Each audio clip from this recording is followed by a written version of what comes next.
Boa noite, meus amigos. Tivemos um imprevisto, começando agora às 20 horas e 48 minutos, com o ex-árbitro da Federação Gaúcha e também da CBF. Ele, o árbitro Márcio Chagas da Silva, aqui na nossa live direto do Rio Grande do Sul, vai comentar sobre a arbitragem, o tempo que esteve e, claro, um assunto polêmico que é o racismo, que infelizmente ainda continua na nossa sociedade. Então, vamos agora para ele dar uma boa noite na nossa live aqui. Boa noite, Márcio. Boa noite, Rafael. Um prazer, uma satisfação estar participando contigo nessa live, né, comentar sobre a arbitragem da época que eu apitei e também do atual momento, né, da arbitragem brasileira e alguns outros fatos que também a gente tem que abordar com muita relevância, que é a questão do racismo que acontece no futebol brasileiro e na nossa sociedade, que está cada vez mais evidenciado. Márcio, o pessoal está acompanhando a gente pelo Facebook, pelo YouTube da RS News Web TV, também no aplicativo da RS News TV e no status do Rafael Saraiva, _grupo RS News. Por que ser árbitro de futebol e da onde surgiu essa vontade de ser árbitro, no caso? Bom, na época eu era estudante de educação física e aí eu me interessei para ampliar o meu currículo, né, e automaticamente também ganhar uma grana extra nos finais de semana. Eu fiz o curso em 1999, eu sempre gostei do futebol, mas eu não sou um ex-jogador frustrado, na realidade eu sempre curti, e a possibilidade que eu vislumbrei de estar dentro do futebol foi através da arbitragem. por mais que seja algo meio que impensado, né, para todo mundo no Brasil, né, todo mundo pensa em ser jogador e não um árbitro, foi uma escolha, no meu entendimento, que eu fiz assertiva, e foram 15 anos trabalhando de 99 a 2014, tive a oportunidade de apitar Campeonato Brasileiro, Copa do Brasil, né, Série A, B, C, D, conhecer vários lugares do país, apitar vários jogos importantes e de jogadores importantes também, né, fazer bastante amizade dentro da arbitragem. Então, eu sou muito satisfeito assim de como se desenhou uma ideia que era única e exclusivamente para ampliar uma renda nos finais de semana e acabou sendo bem maior do que isso. Falando nisso, num jogo que você falou aqui, eu te acompanho na arbitragem desde 2009, numa partida que eu assisti na TV Globo, no caso, Atlético Mineiro 3, Vitória da Bahia 0, jogão no Mineirão, um antigo Mineirão. É um jogo quarta-feira à noite, 21h40, aquele jogo da TV. Lembro na oportunidade, era a estreia de um técnico gaúcho, Celso Rotti, estreava, que é do Rio Grande do Sul. Gente, eu só tô falando do jogo, tá? Eu moro em Minas, mas eu não tem nada a ver com torcida de time de Atlético, tá? Eu só acompanhando aqui, sabe? A gente acompanha a carreira da arbitragem, vê uns amigos meus aí vai falar coisa no Facebook, viu, gente? Mas eu sempre, igual eu falei na época, eu falei, esse árbitro é muito bom mesmo. O show de bola lá do Rio Grande do Sul, tinha outros árbitros aí, mas esse aí é muito bom. Acabou 3-0, foi para os pênaltis. Vamos passar essas imagens, né? Um pedaço aí. Queria saber desse jogo, como que você foi informado e queria só, eu acho que você falou até em off comigo. Foi o primeiro jogo em Minas Gerais, Atlético e Vitória, ou teve um antes? Não, foi a primeira vez, né? Eu recebi a escala, na realidade se dava como classificado já o Vitória, né?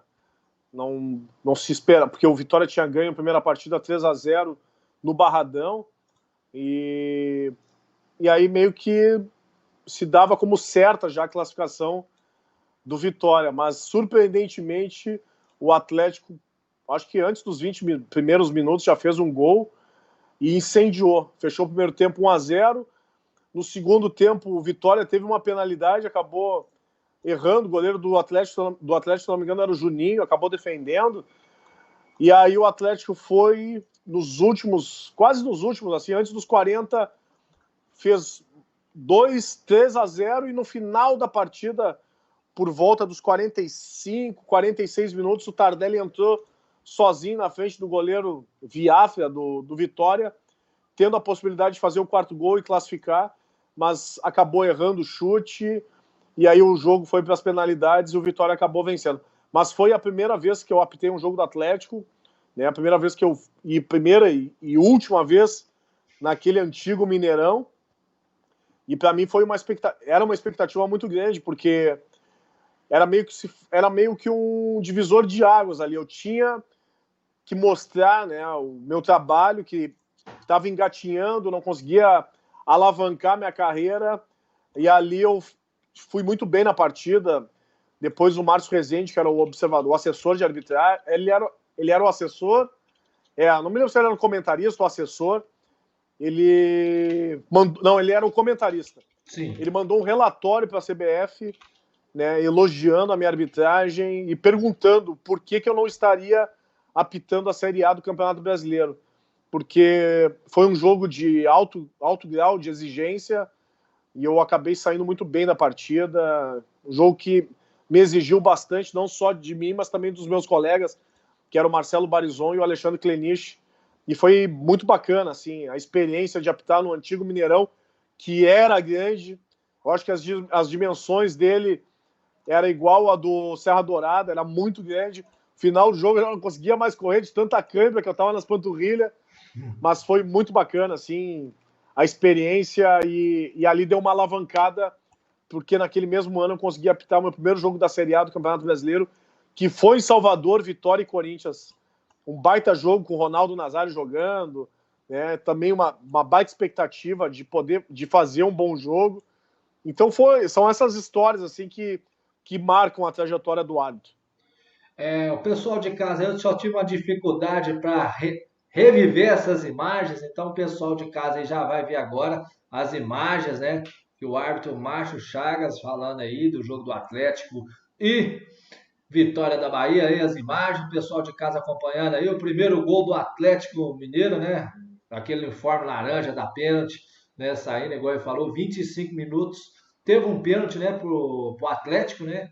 Tava 1-0 ou 2-0, igual ele falou mesmo, aí os gols, né, dessa partida aí. Renan Índio, né, que fez o gol aos 25 minutos, o volante do Atlético, o pessoal aí acompanhando as imagens.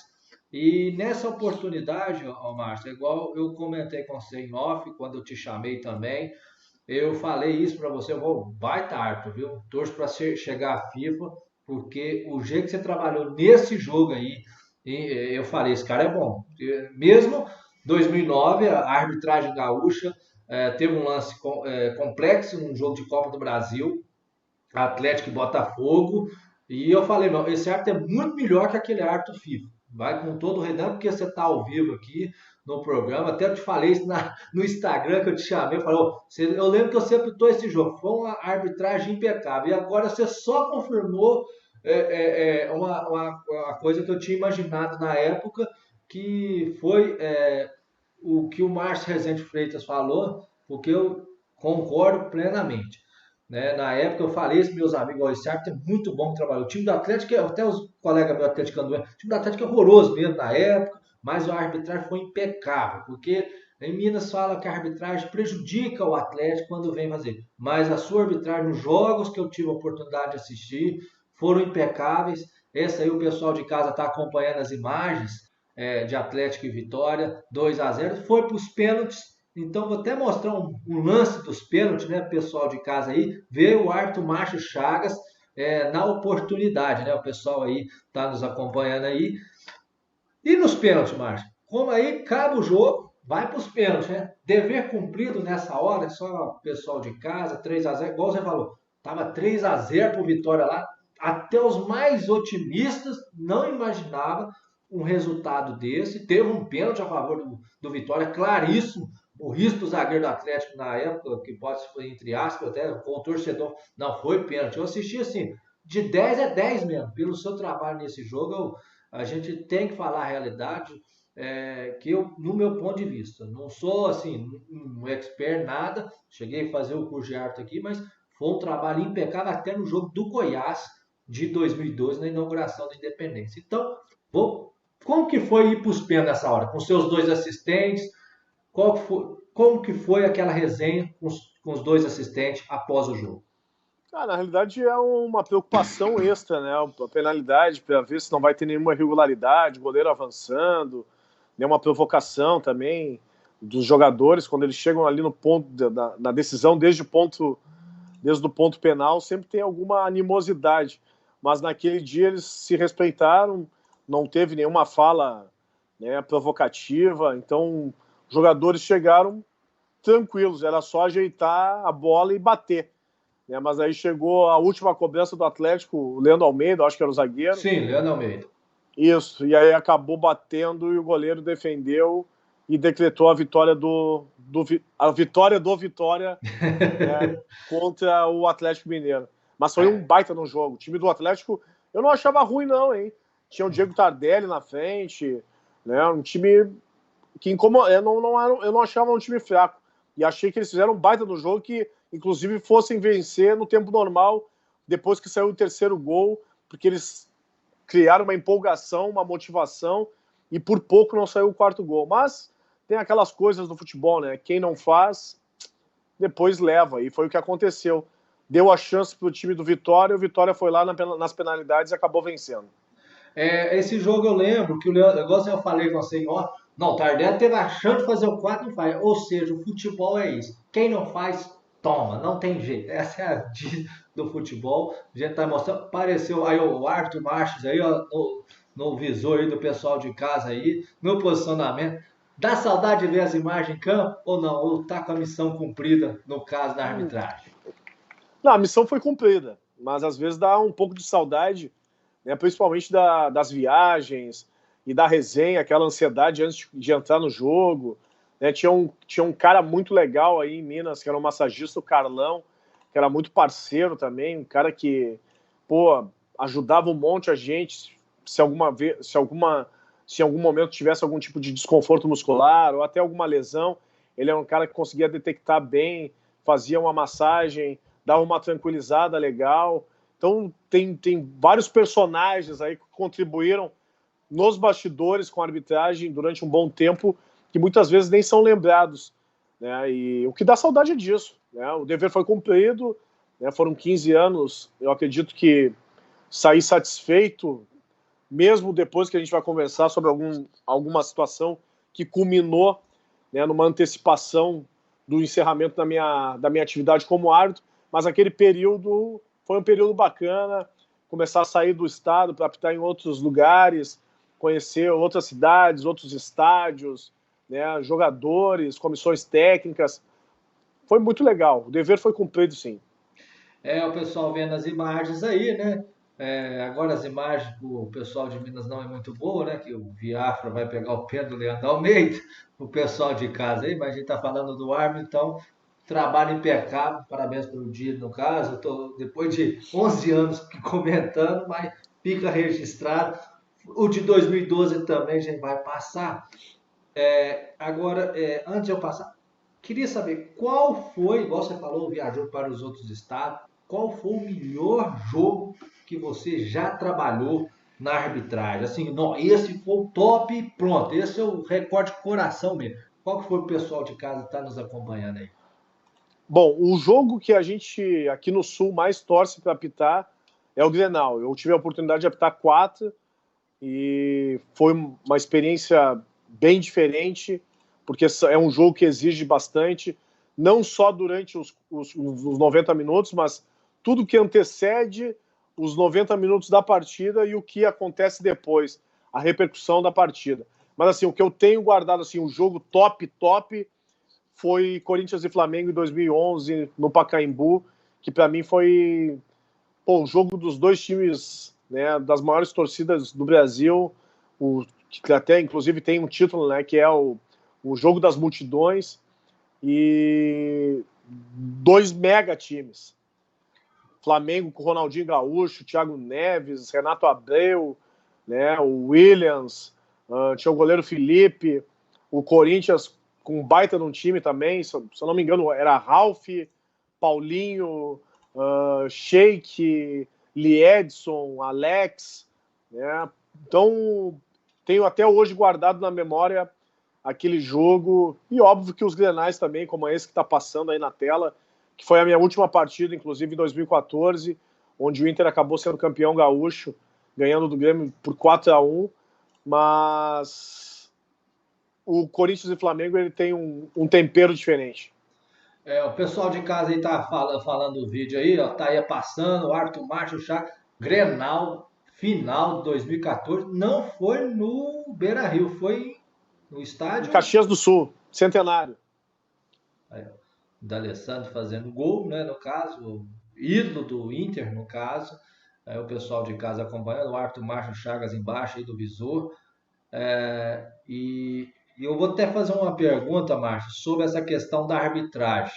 Né? Eu estou vendo aqui o posicionamento. Eu não sou ninguém para falar, mas eu estou notando no futebol hoje uma questão da arbitragem o seguinte: a diagonal sul impecável, você fazendo a diagonal impecável. Mas hoje eu estou vendo uma coisa impressionante ao usar. Em vez de estar correndo em diagonal assim, está do lado do assistente e aquele lado aqui fica aberto. Descoberto. Eu não sei.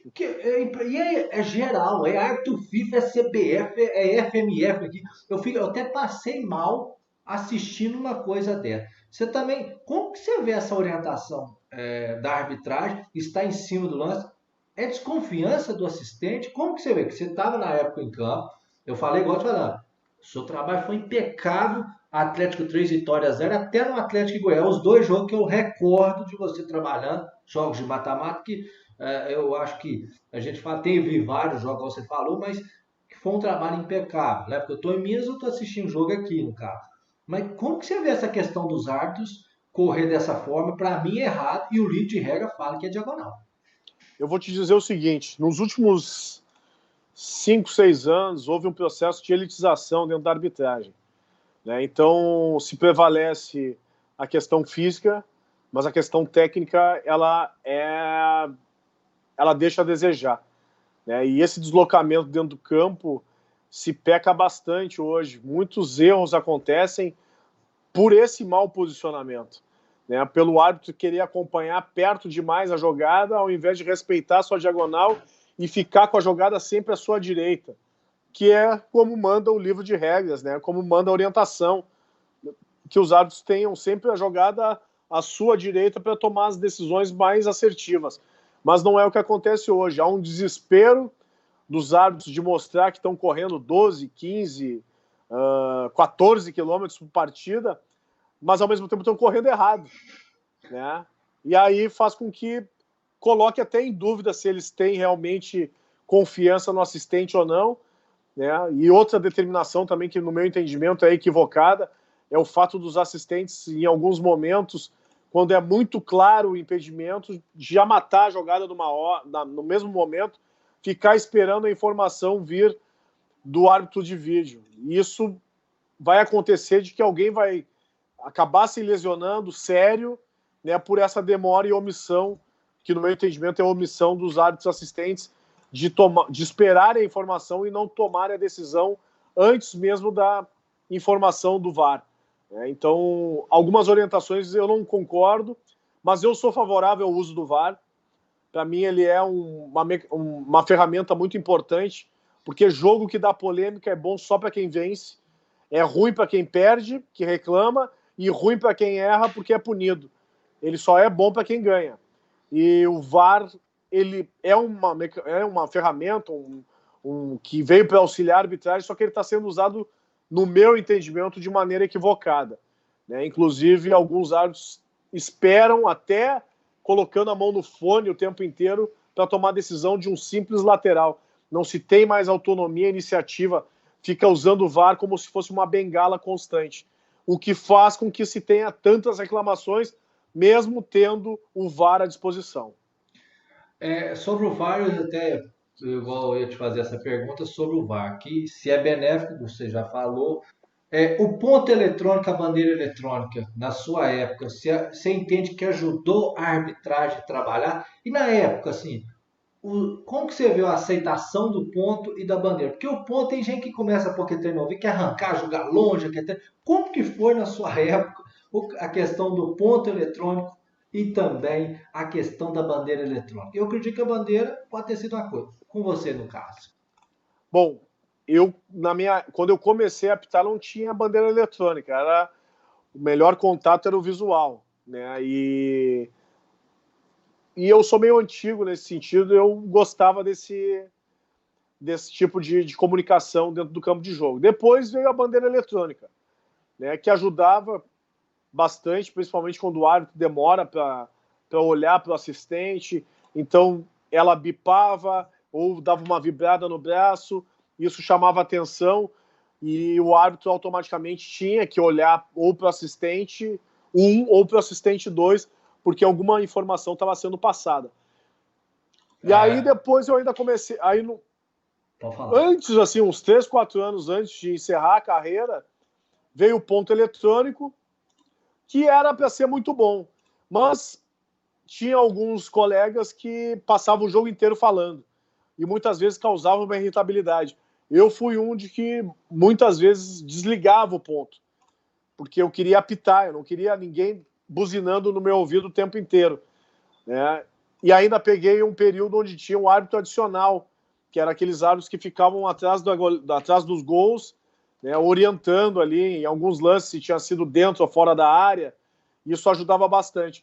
Mas em certos momentos não participavam porque eram árbitros que normalmente eram novos demais e ficavam com um certo medo de passar uma informação para um árbitro mais experiente. Então tinha que se ter um trabalho em conjunto e um plano muito bem definido no vestiário para que desse a tranquilidade desse árbitro, né, adicional poder participar de uma maneira mais efetiva e tomar decisões mesmo, né, levando em consideração que o árbitro principal era muito mais experiente, mas sem medo de passar informação. Continuando o programa, agora tivemos um probleminha. Está também no YouTube, não estava passando no YouTube, mas agora está passando no YouTube também. O pessoal de casa pode acompanhar. Eu peço desculpas aí, agora o YouTube agora começa a disparar. Pessoal de casa, mil desculpas aí, viu, pessoal, que nós tivemos esse problema técnico, mas já está no YouTube. Depois eu vou postar a live completa no YouTube para o pessoal de casa acompanhar. Agora, você falou sobre sobre o ponto eletrônico, sobre a bandeira e sobre o VAR. Uma pergunta que eu acho que é interessante falar para o pessoal de casa que está nos acompanhando é o seguinte: hoje a arbitragem, você vê que tem vários fatores. Você trabalhou na decisão de um gaúcho, que é o top aí para a Federação Gaúcha. Você trabalhar no Grenal, que é complicado. Aqui em Minas Gerais sempre vem árbitro de fora para trabalhar na decisão, eles não valorizam a arbitragem quando é Cruzeiro e Atlético, então tem uma questão disso. E no caso, a gente vê o seguinte, já teve assim, é uma pergunta que eu vou fazer, mas que o pessoal de casa já sofreu racismo por ser árbitro, nessa carreira que eu faço? Você trabalhou na decisão do Gaúcho, trabalhou em Minas, trabalhou no Corinthians e Flamengo, no Pacaembu, que a gente vai passar as... Já sofreu racismo, pessoal de casa, por gentileza? Sim ou Sim, não? sim, inúmeras vezes. Não foi um caso isolado. Na primeira competição, assim, eu fiz o curso em 99, comecei a apitar alguns jogos naquele mesmo ano, umas competições escolares, e a primeira vez assim que eu vivenciei essa questão racial foi apitando jogos escolares, né? E aí eu expulsei o menino por ter chamado o adversário de macaco.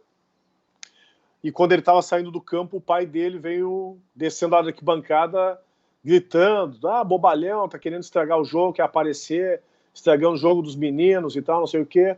E aí eu falei para ele: pergunta pro teu filho o que ele fez. E aí ele disse assim, aí o guri falou: nem falei para ele, eu falei pro adversário, eu disse: não interessa para quem tu falou, tu ofendeu, fala pro teu pai que tu falou. Aí ele comentou: eu chamei o adversário de macaco. Aí o pai disse: tu vai expulsar meu filho por isso? Eu disse: bom, eu estou fazendo um favor para ti, eu estou educando teu filho, algo que tu deveria fazer e infelizmente tu não fez bem, mas eu estou fazendo e agora tu pode ir embora e reforçar que esse tipo de xingamento é um xingamento racista para teu filho. E aí ele quis ainda crescer e fazer jeitinho, como se quisesse brigar, e eu falei para ele: olha, eu acho melhor tu ir embora, porque senão tu vai passar vergonha na frente do teu filho.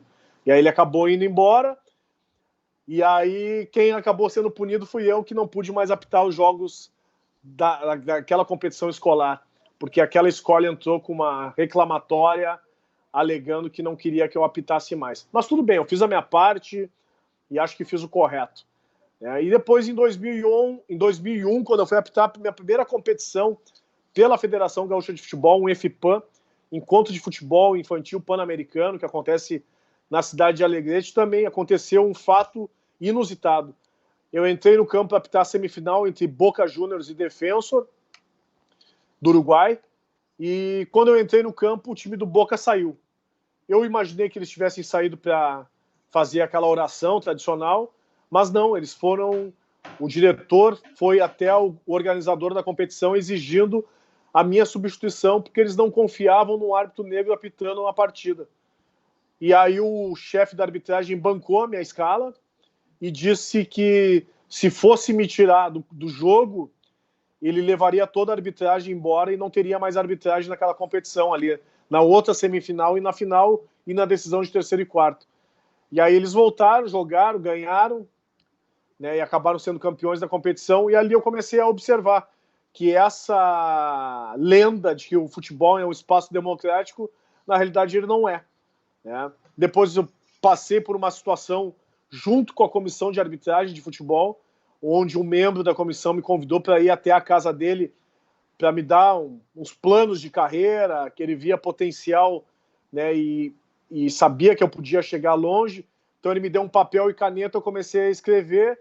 Em determinado momento ele pegou o papel da mesa e começou a olhar e perguntou: bom, é a tua letra mesmo.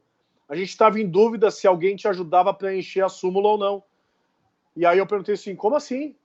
Não, porque é uma letra muito bem desenhada. Na realidade, ele tinha desconfiança de que se eu tinha ou não capacidade intelectual para escrever a súmula. Só que, em 2004 eu já tinha me formado em 2001 em Educação Física, já tinha feito pós-graduação, já escrevia artigo e tudo mais, e mesmo assim eles colocaram em dúvida a minha capacidade intelectual de preenchimento de súmula. Depois eu passei por outros 2 episódios de racismo dentro do futebol, aí foi no campo, com o treinador da equipe do Encantado, em 2005, com o goleiro da equipe do Cruzeiro de Porto Alegre, em 2006, e de 2006 a 2014, em determinados lugares, principalmente na Serra Gaúcha, Caxias, Bento, Farroupilha, em outros lugares ali da região da Serra, eu já não aquecia mais no campo para não escutar os xingamentos racistas.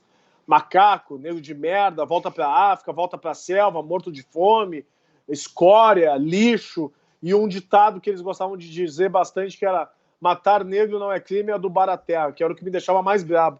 Então eu ficava no vestiário, aquecia sozinho, os meus colegas brancos aqueciam no campo de jogo, quando eles voltavam para o vestiário a gente conversava e ia para o jogo para eu evitar os xingamentos e ficar mais atento e concentrado na partida. Só que em 2014, mesmo eu fazendo tudo isso, quando eu saí do vestiário eu fui xingado, quando eu voltei no final do primeiro tempo para o vestiário, fui xingado novamente, quando eu fui iniciar o segundo tempo eu fui xingado novamente, no final da partida de novo. E em todos os momentos eu estava acompanhado da polícia militar, que não fez absolutamente nada. Quando eu cheguei no vestiário, tomei meu banho, abri a porta do vestiário para pegar o meu carro, que era um estacionamento de acesso único e exclusivo da arbitragem ou de funcionários e diretores do clube, eu me deparei com o meu carro com as portas amassadas a pontapés, cascas de banana sobre a lataria, sobre o capô, e quando eu fui dar a partida do meu veículo, o meu carro engasgou 3 vezes e na 4ª vez caíram 2 bananas do cano de escapamento. Ali para mim foi a gota d'água, porque no outro dia o presidente da Federação Gaúcha de Futebol, que hoje é um dos vice-presidentes da CBF, Francisco Noveleto, me ligou questionando por que eu não havia comunicado ele primeiro. E aí eu disse para ele que era uma questão pessoal. E aí ele falou, bom, tu está expondo o clube, tu está expondo a competição, tu está expondo o Estado e o meu amigo, que é o presidente do Esportivo de Bento Gonçalves. E aí eu perguntei, tá, e eu como é que fico nessa história? Bom, vocês estão acostumados com isso. Se o problema é o teu carro, eu pago o teu carro. Agora tu está fazendo uma tempestade num copo d'água. Tu sabe que a tua carreira vai encerrar. E ali a minha carreira basicamente encerrou, porque eu fui até o final daquela competição, que foi esse jogo que tu colocaste agora as imagens, que foi o Grenal, e no outro dia eu já anunciei a minha aposentadoria aos 37 anos. Né? 37 anos foi a idade que eu encerrei a arbitragem no futebol gaúcho e no futebol brasileiro em virtude desses acontecimentos. Porque eu não iria continuar representando uma entidade que não demonstrou o mínimo de respeito e acolhimento num momento tão delicado. E aí eu decidi abandonar e dar sequência em outras atividades, como comentarista de arbitragem no Grupo RBS, que é uma afiliada da Rede Globo, e encerrei a minha carreira profissional ali. E com razão. Eu queria só citar porque eu acho que a dignidade maior do ser humano é o respeito pelo outro. E quando se não tem, eu vi, igual eu cito um amigo meu que eu falei, tem off, o André Dias Lopes, se sentiu prejudicado e chutou o barco aqui em Minas Gerais pela bagunça que é. Ou seja, a arbitragem vendo também no Rio Grande do Sul, igual eu falei pessoalmente, para mim você foi o melhor árbitro em relação aos demais árbitros aí. Eu vou falar o nome dele, Carlos Eugênio Sim. Para mim você foi muito melhor que ele, que eu falei que eu assisti um jogo aqui de televisão, mas é opinião minha. Inclusive, eu vejo que eu acho que um desrespeito com a sua pessoa é o que eles fizeram. Porque, tecnicamente, eu falava isso para meus amigos aqui da minha cidade. Quando o pessoal de casa aqui em Minas, guri é filho, é criança para Minas Gerais. Só para entender, o pessoal de casa aqui da Minas Gerais fica registrado. Eu acho bacana da sua parte você deve falar isso.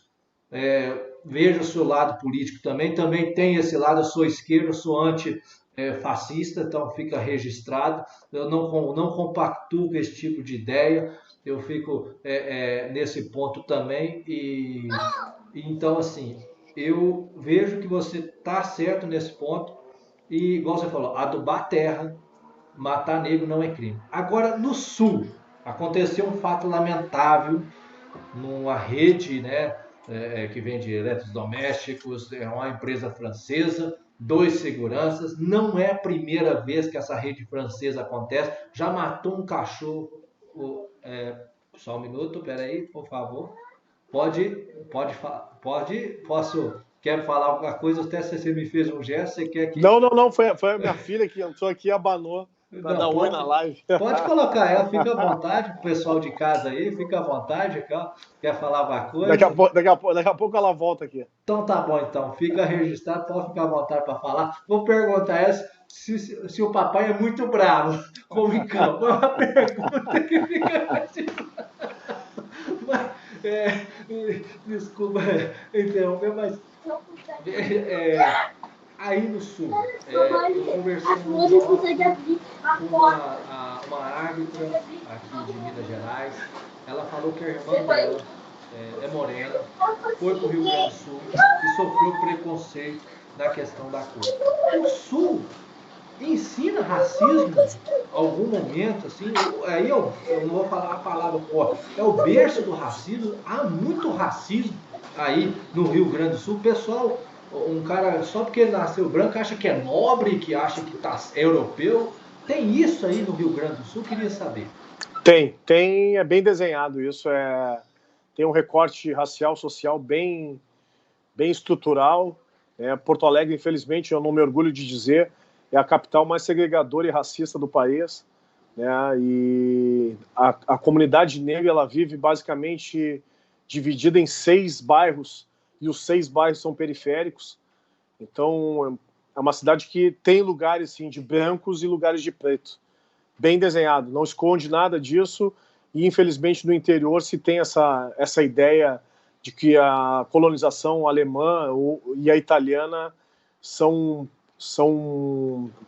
maiores do que as demais. Então o racismo aqui ele é muito, muito vivo, né? Ele não se esconde isso aqui na cidade. Inclusive a semana passada, quando 5 candidaturas negras foram eleitas para a Câmara dos Vereadores, houve uma manifestação de um que ainda é vereador e termina agora o mandato dele em dezembro, desqualificando as 5 candidaturas, né, dizendo que não teriam a capacidade intelectual de ocupar essa bancada e de que isso seria um projeto, né, das políticas afirmativas de estarem roubando os lugares das famílias tradicionais que sempre fizeram história dentro da política e agora estariam perdendo seu espaço em virtude das políticas afirmativas.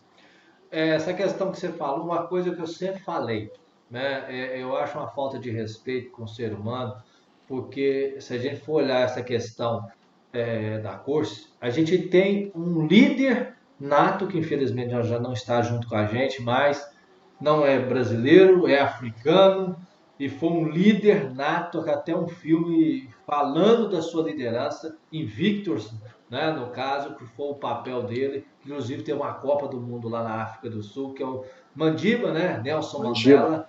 É um líder nato, então falta muita gente se inspirar numa pessoa igual ele, o respeito, né, entre todos somos iguais, e é a realidade.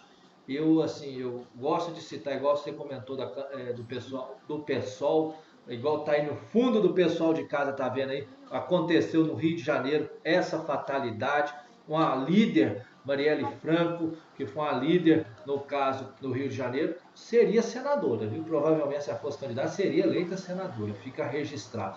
Uma mulher de fibra, e infelizmente tem gente que deprecia a pessoa como foi. Mas São Paulo, se Deus quiser, vai dar bolso, fica registrado.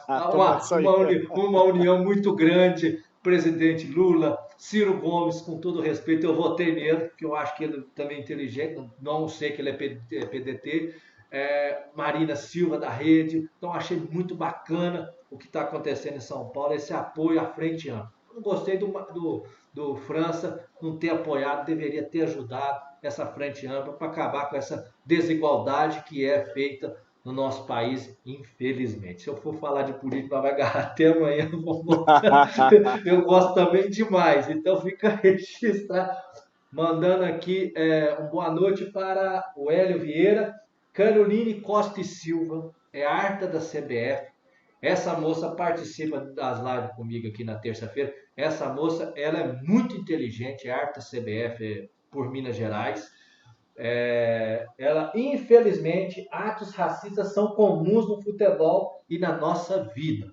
Caroline, você fica à vontade para perguntar, viu? O Márcio Chagas, o cara é fera, viu? Fica registrado, viu? O cara é top mesmo. Eu falei com você em off hoje durante o dia que ele é top mesmo, só nos bastidores já é o suficiente. Bem, o pessoal da arbitragem está acompanhando. Hoje, depois de passar por toda essa questão racista, você aconselha algum árbitro, ou branco, negro, do jeito que você achar, a ir para a arbitragem? Bom, eu vou te dizer uma coisa que de repente tu nem saiba, mas o último árbitro negro a apitar o Campeonato Gaúcho aqui no Rio Grande do Sul fui eu em 2014. Há 6 anos, nenhum árbitro negro mais entrou nos gramados por aqui. Então, no momento que a arbitragem e as federações fazem um processo muito mais excludente do que inclusão, né, colocando valores absurdos nos cursos, colocando vários pré-requisitos, né, para dificultar o acesso, a população negra aqui, nos últimos anos, se formou 2, 3 nos cursos de arbitragem, foram muito. O meu conselho seria que a estrutura da própria federação, dos clubes e da própria CBF, ela modificassem e fizessem com que o futebol tivesse realmente esse espaço democrático e possibilitasse que todos tivessem a mesma oportunidade.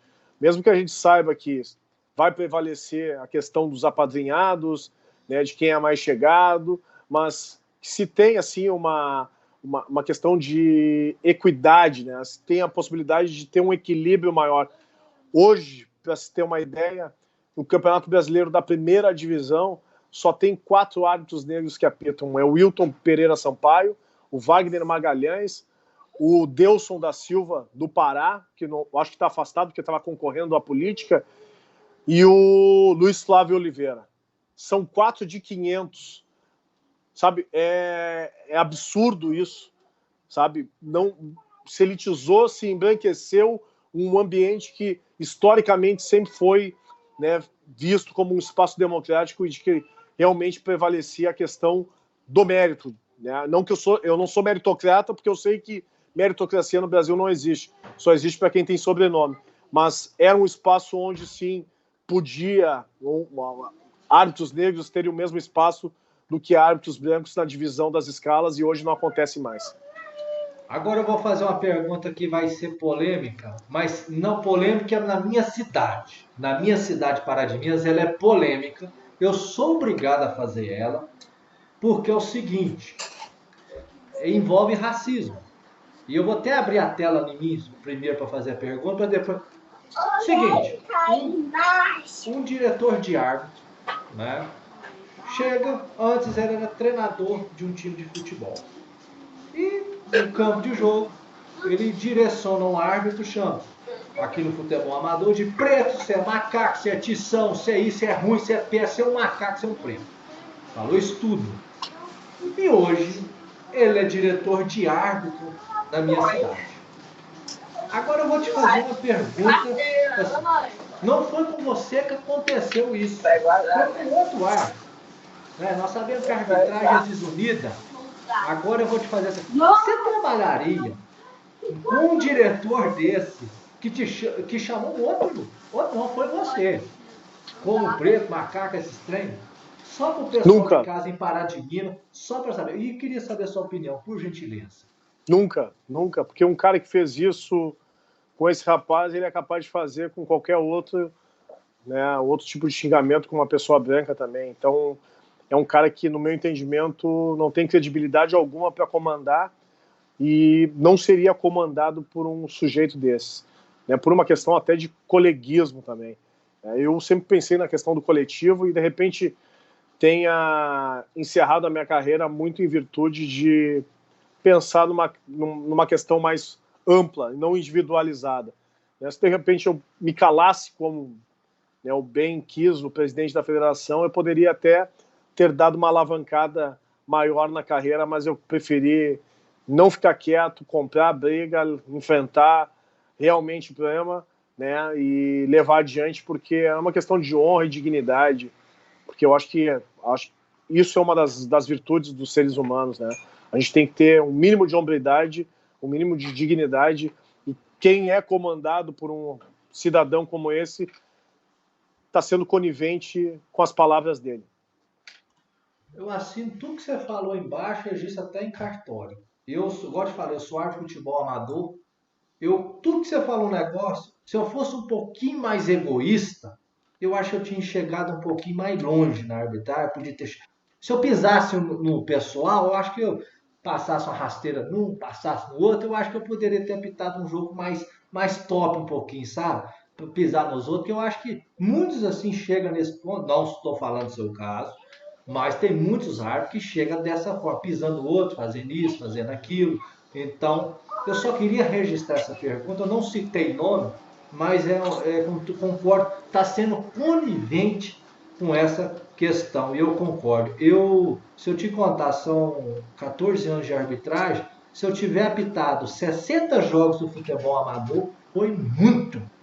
Porque eu não puxo o saco para diretor de árbitro desse jeito, não vou apitar. Prefiro beber uma cerveja com meus amigos, eu sair com a minha esposa, alguma coisa desse tipo, melhor. Para aguentar isso, recuso o jogo de amador, deixa. E olha que eu gosto do futebol amador, até VAR do futebol amador eu coloquei. Coloquei 9 câmeras de sistema de segurança e eu vou te contar só para você entender. Eu apitando o jogo, o cara me chamou assim, eu juro por Deus.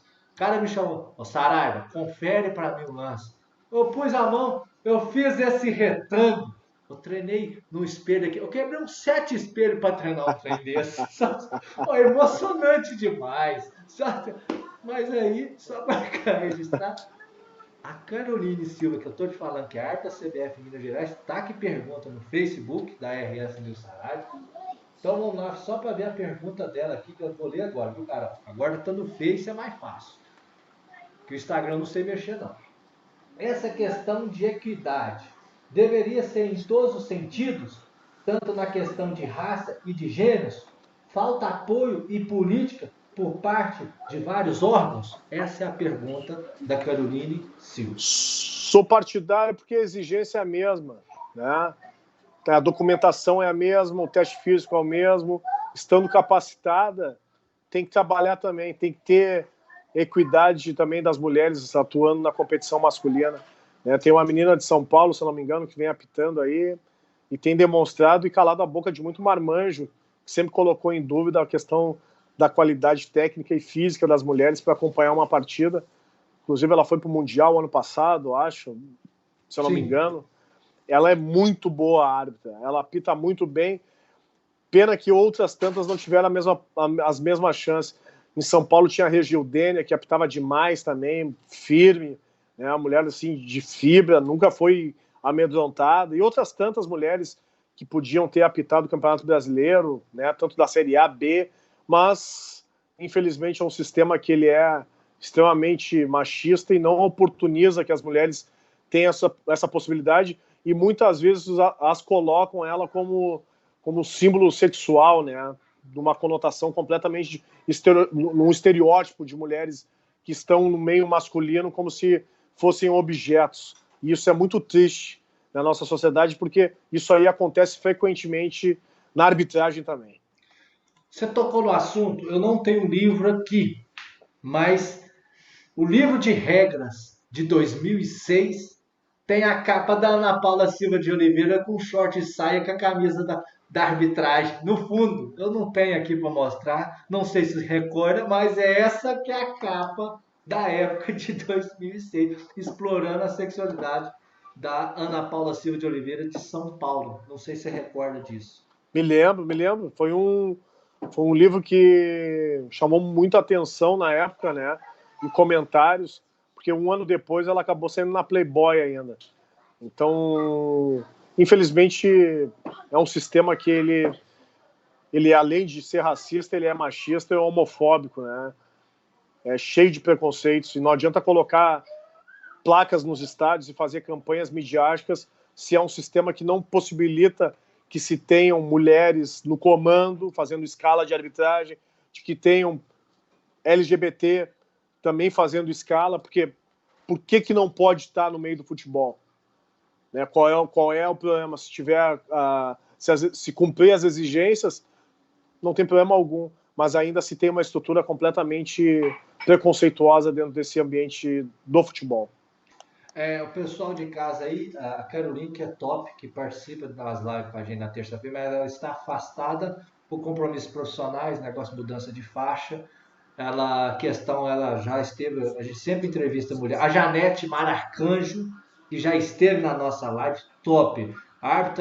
Foi árbitra em Minas Gerais, top demais. Eu fico registrado. Trabalhamos juntos nesse jogo do Atlético e Flamengo em 2010. Ela era o Cleison Veloso e ela, quarto e quinto árbitro, e depois trabalhamos juntos numa partida em Salvador, do Bahia e São Paulo em 2012. Daí ela era assistente número 1, ela já era FIFA, super gente boa. Se tiver o contato dela, me passa depois. Me manda um abraço, porque gostava muito da Janete. Tem o contato dela pessoal, ela me passou o contato dela pessoal, eu te passo. Gente, não vou passar na live, não. Eu vou passar... Não, na live. Inclusive, fica registrado uma live que ela veio participar com a gente. O namorado dela perguntou a pergunta para ela. Aí, ó, tem um senhor que tá me perguntando aqui. Estranho, ele é meu namorado, mas por que ele não me perguntou isso pessoalmente? Aí eu até brinquei. Mano, já ganhou cartão vermelho, meu amigo. Tá ferrado, pai. Já era. Aí, não, tá tranquilo. Então agradeço você estar me acompanhando tudo. Então fica registrado. Gente fina demais. Ela falou o depoimento dela, no caso. E a Janete, ela falou que, olha, a arbitragem, o que estava nas minhas mãos, eu fui. Quando não está nas minhas mãos, aí eu não posso fazer nada. Eu não me sinto contrariada por isso. Lendo o comentário da Caroline Silva, eu já li a questão de equidade. Não existe isso ter data da consciência negra. Não existe isso de ter data da consciência negra. Mais um fato para discriminar. Por que não existe o dia do branco? A moça que é violenta para perguntar. Por que não existe o dia do branco? Queria saber de você como que você vê essa questão. Você acha que tem que ter? Essa é uma pergunta mesmo. O dia da consciência negra. Você acha, o caso da empresa Magazine Luiza, você acha que foi certo aquele curso trainee só para negros? E negócio de cotas para faculdade. Você acha justo, por gentileza? Sou favorável às políticas afirmativas, às cotas. Acho que é uma das possibilidades de se buscar realmente uma equiparação dos quase 400 anos de escravatura que a população negra sofreu no Brasil. Sou favorável ao Dia da Consciência Negra, porque é um dia de reflexão desse cenário pós-abolição de 132 anos, onde ainda vivemos às margens da sociedade, e não adianta buscar um Dia da Consciência Humana, porque se tivesse Dia da Consciência Humana, não teríamos quase 400 anos de escravatura no nosso país. E qual era a outra pergunta? Ela não existe data para... por que não existe o dia do branco? Ela foi essa... não, desculpa, foi a minha pergunta. Se você é a favor daquele curso de trainee que a Magazine Luiza fez para negros?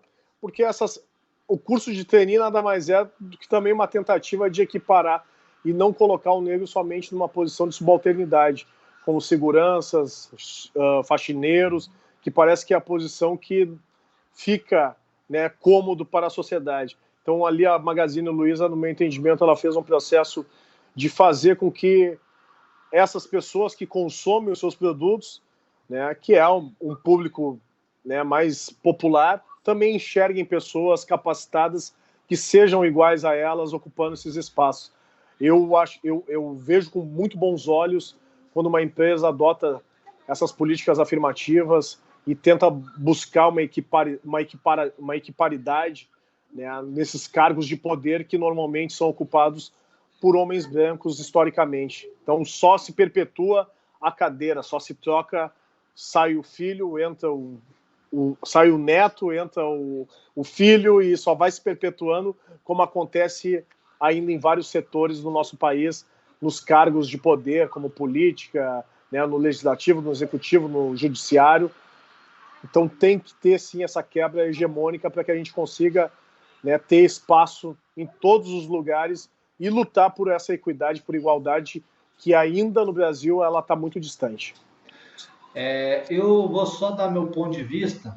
Sim. Eu concordo em gênero, número e grau.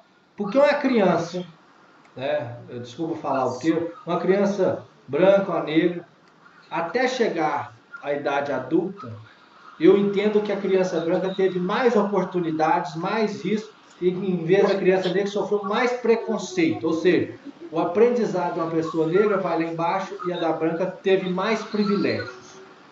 Quando a gente fala igualdade, não tem como existir igualdade. A gente fala equidade, ou seja, das mesmas oportunidades a tanto um quanto a outro.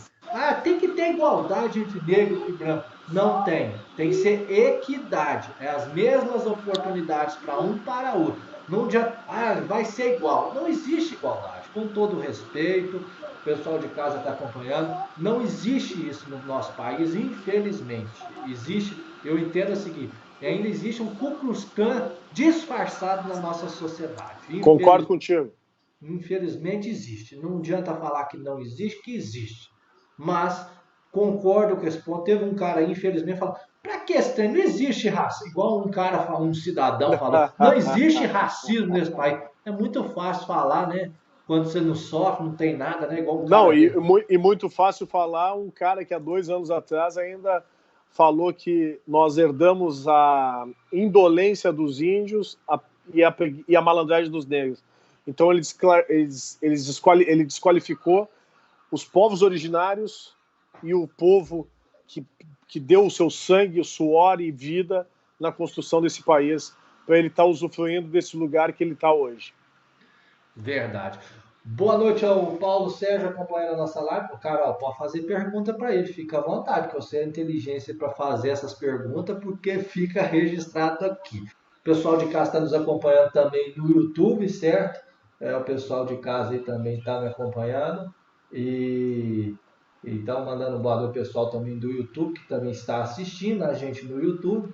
Vale registrar que depois eu vou postar o vídeo todo na íntegra. O pessoal também no Facebook está aqui acompanhando. O pessoal aqui de Pará de Minas está acompanhando. Quem quiser fazer suas perguntas, pode me mandar também no WhatsApp. Fica à vontade. Não, no WhatsApp não manda não, porque o celular descarregou o meu. Mas... e o meu está quase aqui de novo. Então fica registrado, é assim mesmo.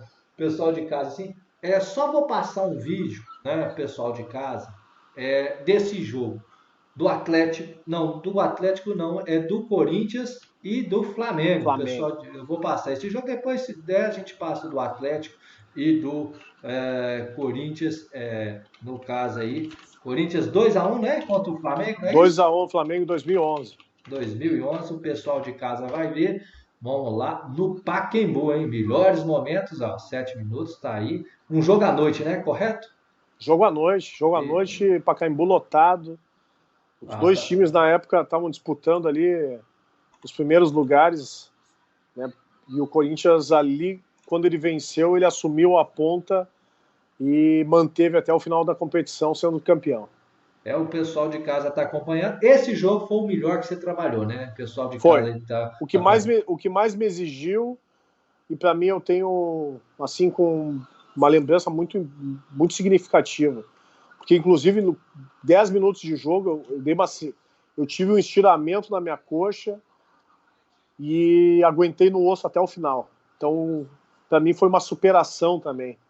Porque era um jogo que eu não podia pedir substituição, eu tinha que dar continuidade até o final, porque eu não sabia quando eu iria entrar no campo para apitar um jogo de tamanha importância novamente.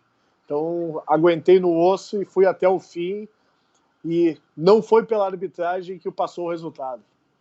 Pessoal de casa acompanhando aí lá no Pacaembu. Tá aí o goleiro Felipe, só craque jogando. Ronaldinho Gaúcho, Ralf, esse aí é o Paulinho, né? Copa do Mundo. Lotado o Pacaembu, né? Fica registrado, né? Lotado, lotado. Jogão. Jogão, teve uma homenagem bem bonita pro Sócrates também. Na época ele estava doente. Não tinha falecido ainda, mas ele estava bem ruim, estava hospitalizado. Foi bem bacana, assim. Um jogo que eu guardo com bastante carinho, assim, na lembrança. Eu vou fazer uma pergunta aqui, sem clubismo, é claro. Trabalhar no jogo de Corinthians, que é a torcida fanática, apitar jogo de Flamengo, que é a torcida fanática, e aqui em Minas, do Atlético, é fanática também. Como que é trabalhar jogo de time dessa forma? Porque as torcidas são fanáticas. A pressão, assim, você chegar no estádio, o torcedor começa. Como que é essa situação? Na realidade tem que estar bem equilibrado emocionalmente, né? Porque tem uma certa distância dos torcedores, então isso não é algo que intimide. Mas ao mesmo tempo tem uma pressão muito grande, porque esses são os times de massa, né? Então tem muita pressão dos dirigentes, da própria televisão também, que gosta de botar uma lenha na fogueira em determinados lances mais duvidosos. Na época não tinha VAR, não tinha árbitro, não tinha nenhum árbitro adicional ali atrás da goleira. Então era o trio e mais o quarto árbitro para tomar as decisões. Então o grau de exigência e de dificuldade aumentava muito mais do que hoje. Mas ao mesmo tempo é motivacional, assim, né? Motivante. Tu tá num jogo dessa magnitude, parece que a ficha não cai. Eu olhava para o lado, via Ronaldinho, olhava para o outro, olhava o Paulinho, o Ralf, né, o Sheik. Então, ao mesmo tempo também tem aí o Thiago Neves, ao mesmo tempo tu tá motivado o tempo inteiro, né? Não dá para parar, não dá para cochilar, piscar o olho, porque se piscar o olho é capaz de errar e tomar uma decisão equivocada na partida. A Carol tá até me cornetando aqui, ó. Que pergunta, hein? Sem clubismo. Aí, ó, já falei que o pessoal tá me zoando, fala que a gente é atleticano. Não sou atleticano, gente. Eu torço pelo futebol, pela arbitragem. Eu também, eu torço pela arbitragem. Viu, cara? Nós torcemos pelo... Eu só tô registrando que a gente pesquisou pela internet. Eu pesquisei, eu lembro desse jogo que eu falei. Agora o pessoal de casa aí tá acompanhando as imagens aí. Gol do Flamengo. Luxemburgo e Tite de um lado e do outro. Hein? Só fera. Só fera. Nesse jogo, antes de começar a partida, no vestiário a gente estava aquecendo, era eu, o Altemir Hausmann e o Júlio César Santos, 2 bandeiras de ponta. E aí a gente pegou as 2 fichas técnicas das equipes e começamos a fazer uma especulação em termos de valores do que cada equipe gastava mensalmente. Era em torno de 25 milhões uma e 30 milhões a outra. E aí a gente foi para o nosso borderô.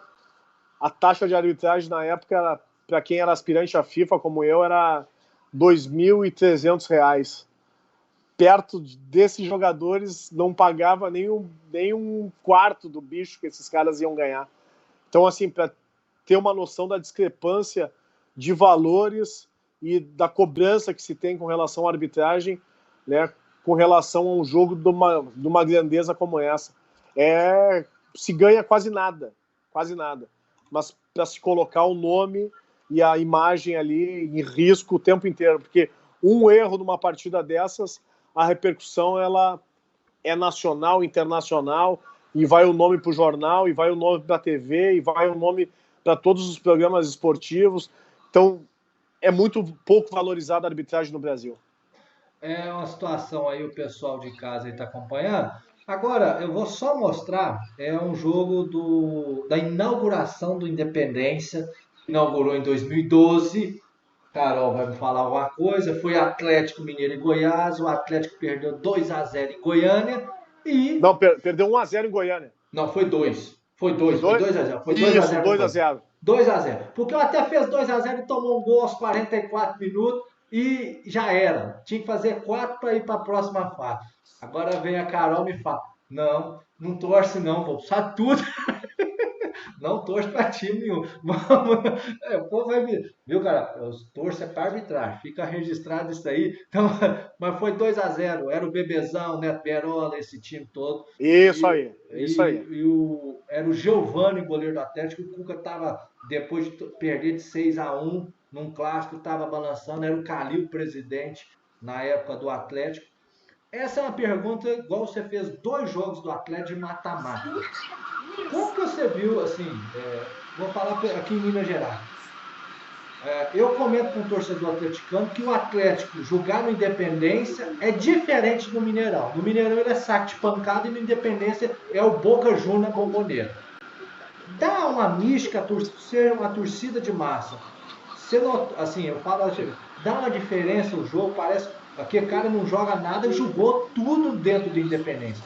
É um time você pode se comparar com o Boca nessa questão de ser um time de massa no Independência? Com certeza, é um campo menor, né? Então fica a torcida mais perto e até o jogador mediano ele se supera no momento desse, porque ele está sendo incentivado e motivado o tempo inteiro. Né? A torcida não para, que ele ecoa muito mais o grito da torcida. Então os jogadores eles se superam assim naquele momento. Até quem é mediano se torna bom, porque não tem como fazer corpo mole, porque a torcida está muito em cima, né? Está muito próximo. E nesse jogo foi exatamente isso que aconteceu. O Atlético saiu bem, saiu ganhando 2-0 e estava levando para os pênaltis a partida e acabou tomando um gol. Eu acho que o Atlético tinha perdido 1-0 lá e com 2-0 estava classificado e perdeu a classificação no final. Mas tu que é o pesquisador, tu sabe melhor. Mas eu acho que tinha perdido 1-0 lá. E aí, na volta, o 2-0 servia, só que tomou o gol 2-1 e acabou perdendo pelo gol fora de casa que o Goiás acabou fazendo. Eu vou pesquisar aqui, pessoal de casa. Eu vou pesquisar aqui, ó. Falei do jogão aqui, tem o pessoal de casa aí. Eu vou abrir a imagem aqui, só um minuto. Aí a gente vai mostrar aqui. Pessoal de casa aí, tá vendo o jogo? Inauguração do Independência. Comecinho de jogo, o Goiás começou já atacando. Goleiro Giovani. E Escudeiro, tava vendo aí. Pênalti, né? Não, foi o primeiro gol. O segundo gol foi de pênalti, né? Isso aí, o segundo foi. O Neto Berola em velocidade, né, que sai na frente do goleiro, não sei se é o Arley ou o Renando, que jogou Era o Arley. O Arley, né? Que o Renan do Inter jogou lá também, né? Um ano depois. Aí, ó, viu? E vai, ó, você vê que com 10 minutos até já tá mandando bola na trave, espalmando. E o time era, com todo respeito, era um time mediano. Nesse dia, com 10 minutos, eu já tinha feito o placar para ir para os pênaltis, né? Aí foi um gol de pênalti, viu? Fica registrado. Aí, nossa, gol de bar do gol. Muito bem posicionada a arbitragem, fica registrado, a gente acompanhando a arbitragem aí, certo? O pessoal de casa aí, tá vendo? Fazendo a diagonal, coisa que não se vê hoje. Mas a arbitragem do Márcio Chagas, impecável. Aí o pênalti, claríssimo. Aqui, claríssimo, não tinha nem dúvida. Isso aí é pênalti de estacionamento, como se diz naquele vídeo, os árbitros lá da UEFA de 2008, do Howard Webb, pênalti claríssimo. E foi o Mancini que bateu, se eu não me engano. Né? Isso, foi o Mancini. E, olha lá, os caras não, tá no primeiro tempo, quase que e o Goiás não chegava, né? Na verdade, isso, o Atlético era eu na época eu falava isso, que o time do Atlético estava, né, em formação ainda, e já aos 43 minutos, 41, 43 mais ou menos, tomou-se o primeiro gol que ficou fora. Não foi agora no primeiro tempo, não, foi o segundo tempo que o gol saiu. Foi no final do segundo tempo. 41, 42 minutos. O pessoal de casa acompanhando os melhores momentos, né? E a gente está passando aí, pessoal de casa. E tá aí a defesa. E não, estava impedidaço, né? O jogador estava impedidaço mesmo. Tem jeito não. A arbitragem eu falo que foi impecável. Não beneficiou nem A nem B. Fica registrado. Né? O assistente número 2 era quem no dia lá? Era o Altemir Hausmann, número 1. E o assistente 2, se eu não me engano, era o Marcelo Barizon. Aí, ó, 2 assistentes top também, vale registrar. Aí, ó, aí o segundo tempo até cansou, né? O Goiás só deu Goiás também. Você vê os lances aí, o Atlético não aguentou. Eles erraram gol também debaixo do gol, segundo tempo. Erraram. Ricardo Goulart, que depois vestiu a camisa do Cruzeiro, né?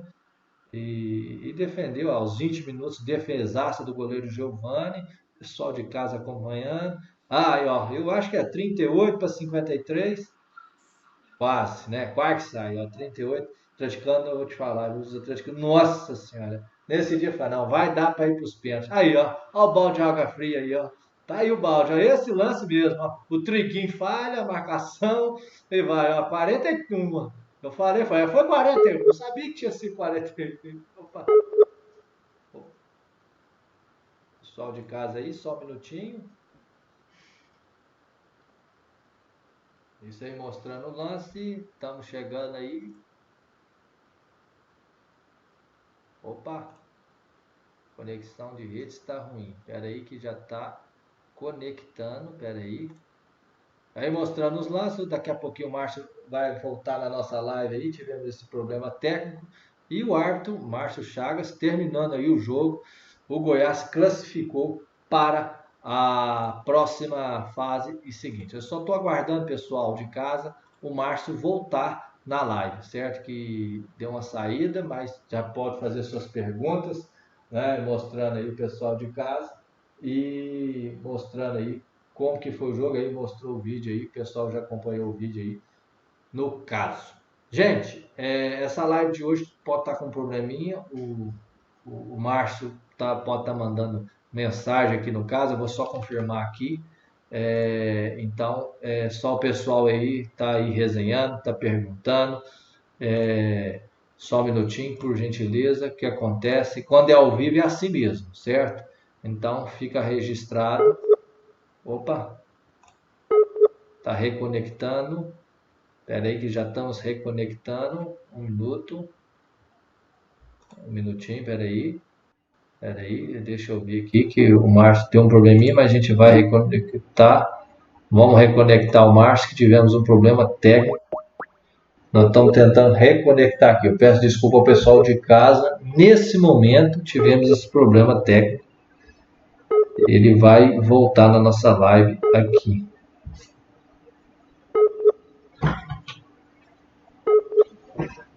Um minutinho, pessoal de casa. Pedir.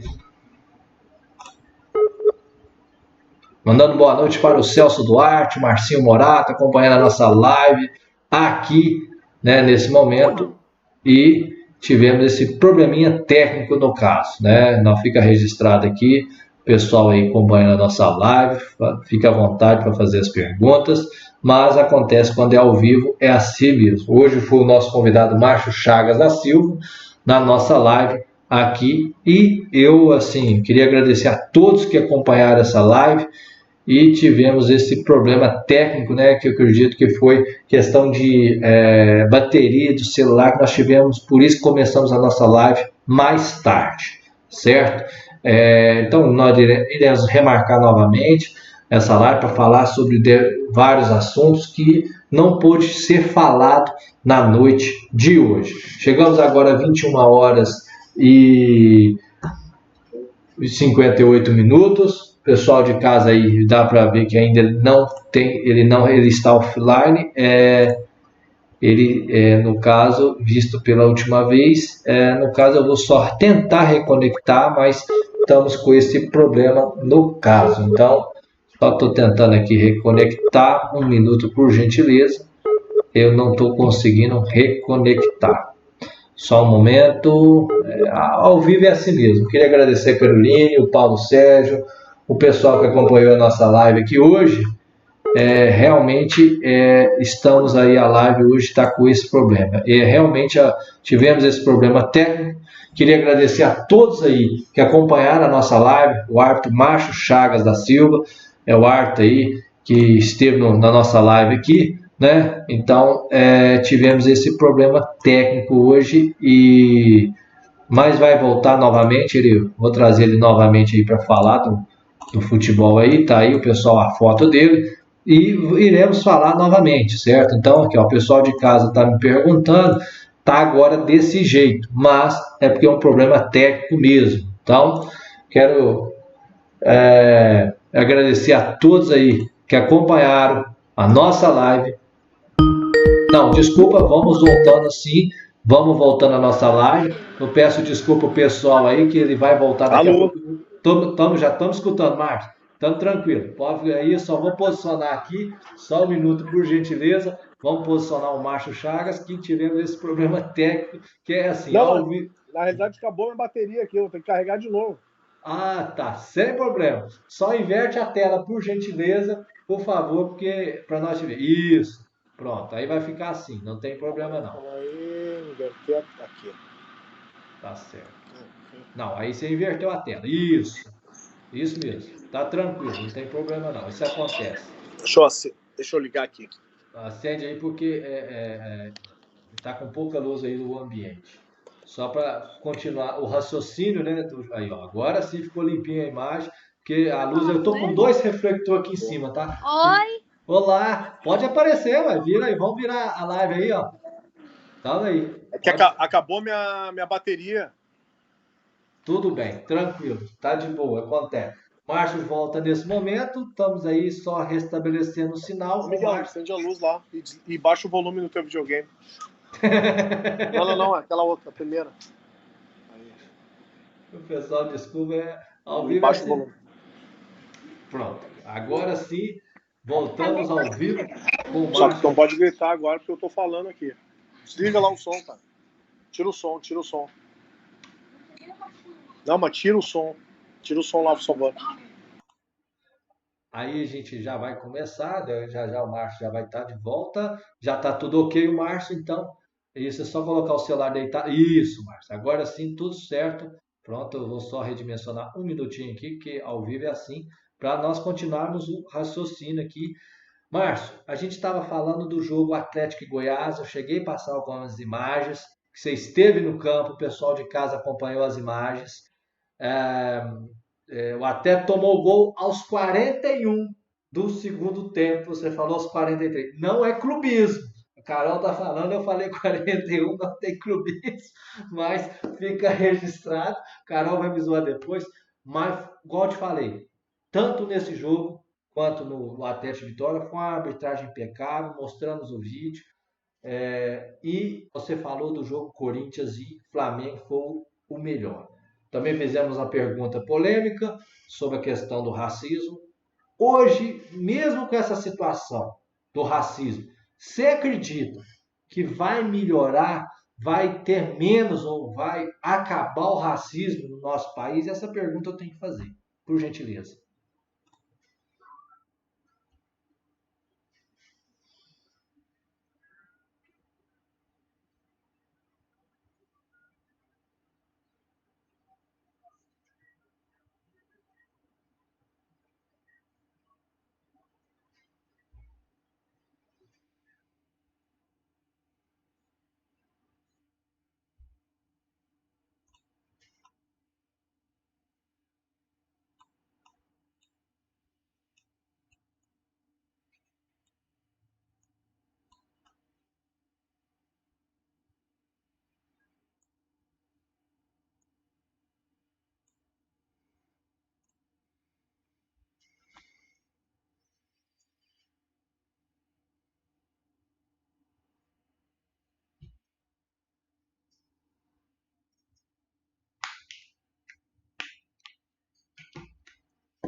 Nossa Senhora.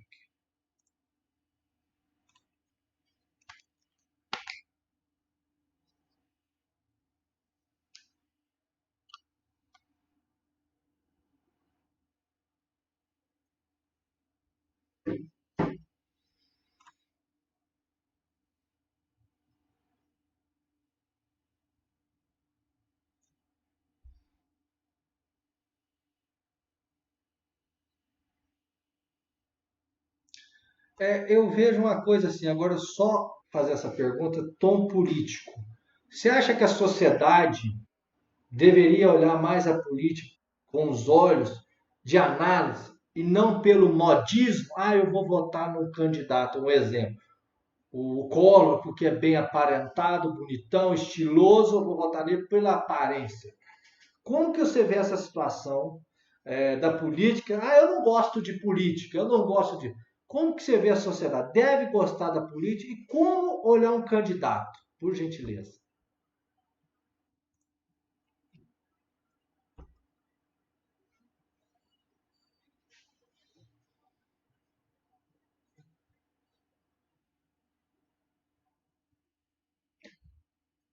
No poder. E depois não adianta reclamar, porque Só um minuto, só um são... minuto, só um minuto, desculpa. Começa de novo falando, porque estava sem o áudio você. Até o pessoal ia me perguntar aqui, eu sem o áudio, eu tinha fechado o áudio. Agora sim, pode falar à vontade. Eu fiz essa pergunta, o pessoal escutou, mas você estava sem o áudio, que eu tinha fechado o áudio porque você estava ajeitando. Então, como que você vê essa questão da política, por gentileza? Ainda há um analfabetismo político no Brasil, né? Se vota muito... Bom, a prova, em 1989, se votou num presidente pela aparência dele, né? E foi um caos quando ele assumiu em 90.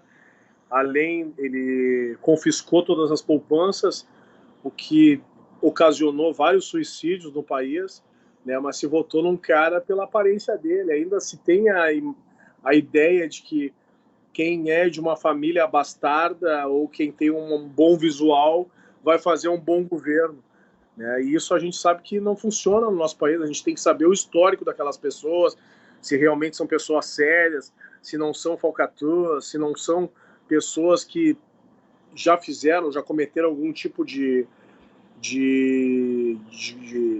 coisa errada, né? Se tem um histórico ruim. E quando a população se nega a ir às urnas ou se nega a falar de política, se perpetuam esses que estão aí há quase 50 anos, como um Sarney da vida. Então, não tem como mudar o cenário se a população não tiver consciência política de fazer valer o seu voto como algo importante, não só por obrigação, mas sim são 4 anos das suas vidas que estão em jogo, né? Esse ano foi o ano das prefeituras, daqui 2 anos vai ser o ano dos governadores e presidência, e deputado federal, estadual e senador. Então, a população ela tinha que ter um conhecimento maior e um interesse maior também pela política, porque isso afeta diretamente todos nós. Tá certo. Queria te agradecer nessa live, só fica registrado. Muito obrigado pela presença, porque já está chegando às 22 horas, eu acho que nós chegamos num ponto que o pessoal já está assim, então até tem problema também em casa, nós tá, né? A minha patroa vai, como se diz, mas hoje a live foi show de bola, eu queria te agradecer imensamente a sua participação. Vou te encaminhar o telefone da Arte Assistente, no caso que eu tenho, daqui a pouco eu te envio o contato. Ela tem Instagram também, que é Instagram meu, eu sigo e ela me segue também. E muito obrigado. Fica um convite para voltar novamente, para falar aqui no nosso programa novamente, porque eu acho que a sua presença no programa engrandeceu muito. Você vê que teve árbitros que acompanharam a nossa live aqui, árbitro da CBF, árbitro do futebol amador, porque eu mesmo sou assim, vendo você falando aí, ser ativista, eu acho bacana nesse ponto. E também como árbitro profissional também, era fã do seu. Você vê que eu falei todos os jogos aqui de Minas Gerais quando você veio aqui em Minas. Porque a gente gosta de acompanhar o futebol mineiro. Eu, por exemplo, vejo o Cruzeiro, vejo o América, igual o Cruzeiro está numa situação complicada. Tem um técnico gaúcho para tentar levantar, que é o Luiz Felipe Scolari. Então, nós sabemos, eu acompanho muito futebol aqui. E eu, na oportunidade, assisti 2 jogos, né? Teve mais jogos para assistir, mas esses 2 que eu falo que foi chave, principalmente Atlético e Vitória. Agradeço demais a sua presença. Fica um convite para voltar lá. Então, suas considerações finais no programa de hoje. Muito obrigado. É com você agora, nesse momento. Eu te agradeço pelo convite, pela paciência aí dos problemas técnicos que tivemos, mas te parabenizo pela iniciativa de abordar sobre um assunto tão importante, né, que a gente gosta, que é o futebol, mas também de outras questões que envolvem, muitas vezes as pessoas não gostam de falar, que é um assunto indigesto, que é a questão racial também, e das desigualdades com relação às questões de gênero também dentro do futebol, como bem trouxe a Carol, né?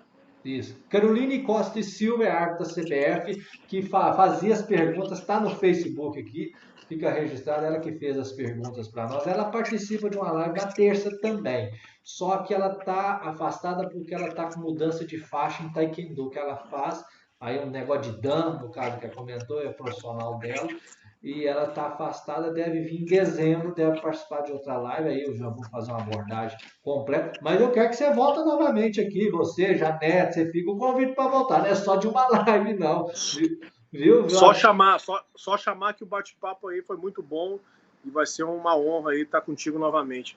Mas te agradecer pela atenção, disponibilidade e que com certeza ganhei um amigo aí de Minas e num momento em que eu passar por aí eu faço contato para a gente se encontrar pessoalmente quando a gente estiver num novo normal e a gente puder, né, estar juntos novamente. Não, fica o convite mesmo, porque eu já falo, ó, não sou atleticano, mas eu assisti esse jogo, sou fã seu do seu trabalho nessa época. Carol vai falar que eu sou atleticano, não sou, eu sou árbitro amador, entendeu? Não tenho esse fanatismo com futebol, certo?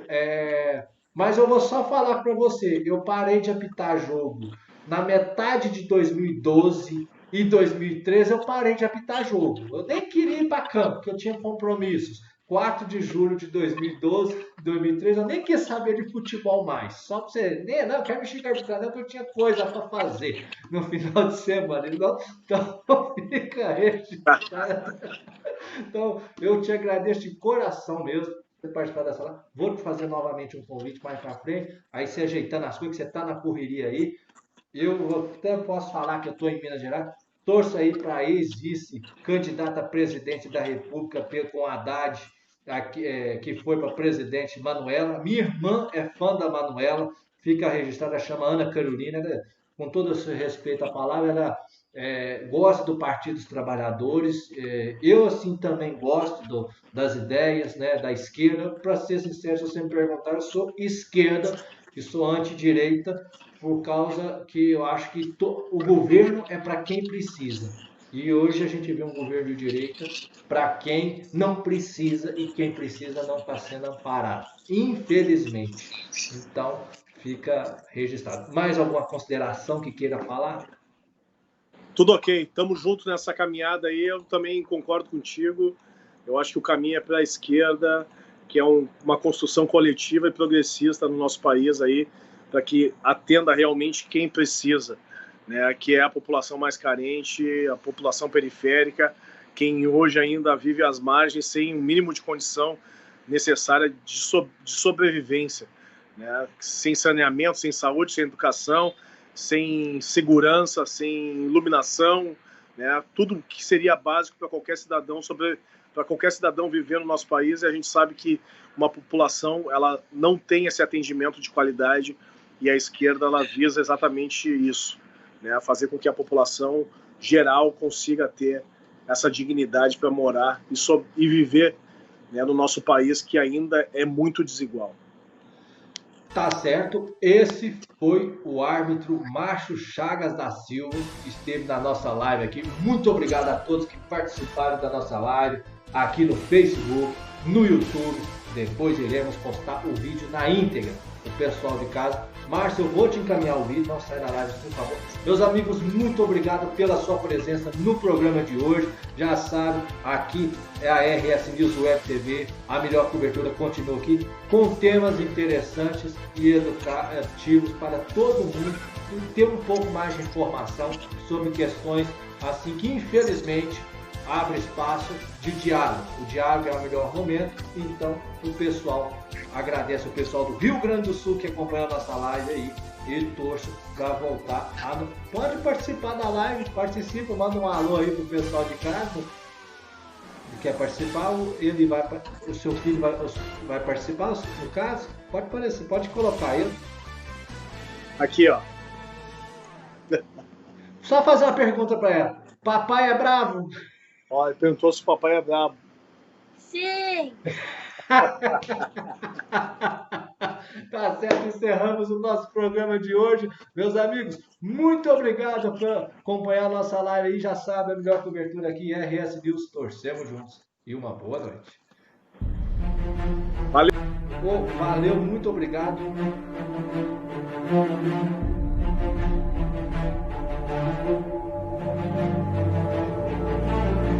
Veritas Domini Peregrinus, libertas paratus,